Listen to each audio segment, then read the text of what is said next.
يا مساء الأنوار. طبعا اتحاد الكورة عايز أحمل طبعا الأهلي خساير. يقول لك رعاة وشركات نقلة والمتحدة للفساد. تمام، هي اللي اسمها المتحدة للفساد مش للإعلام. ماشي. يقول لك 180 مليون بس مش عارف إيه، و180 مليون رعاة كانوا جايين عشان الماتش. والأهلي طبعا ما لعبش الماتش، ودياتي خساير. ماشي، وإهدار مال عام طبعا، والأهلي السبب في كل حاجة بتحصل. ماشي. طيب هو السبب، الأهلي السبب في الأهلي السبب في فشلكم. ماشي. جواب رابطة الأندية لاتحاد الكورة، ومين المسؤول؟ ماشي. طب الأهلي السبب في خروج كأس العالم، الأهلي السبب في خروج السعودية من كأس العالم في 2006. والأهلي السبب على فكرة، هو اللي خلى السعودية خرجت من كأس العالم في 2006. ماشي. الاهلي السبب في كل حاجه، الاهلي السبب في، يعني الواحد مش عايز يخاطر ويقول كلام يتحاسب عليه. ماشي.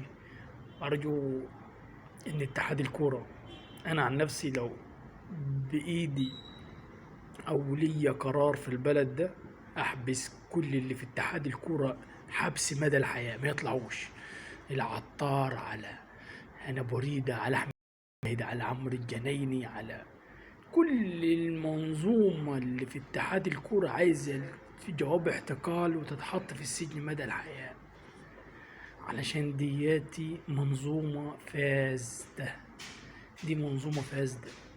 ماشي، دي منظومة فاسدة. ماشي. الأهلي مشرف مصر كلها، بل مشرف القارة الأفريقية أجمع. الأهلي مشرف القارة الأفريقية كلها. ماشي. ليه احنا نعمل فيه كده؟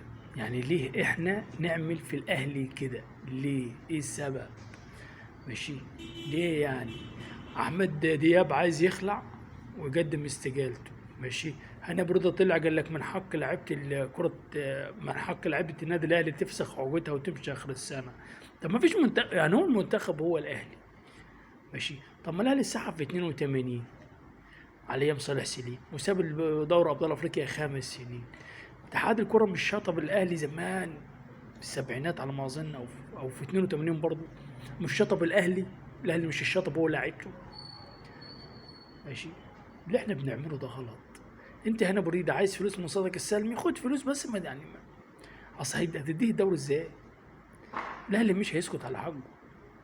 الاهلي مش هيسكت على حقه. وانا في يوم من الايام كنت بنتقد الخطيب علشان الصفقات اتاخرت وي وي وي والكلام ده كله. بس دلوقتي هو معاه الحق.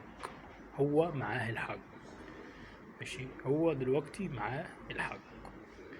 لايك وشير ودعم الفيديو. احنا لسه مبتدئين. السلام عليكم.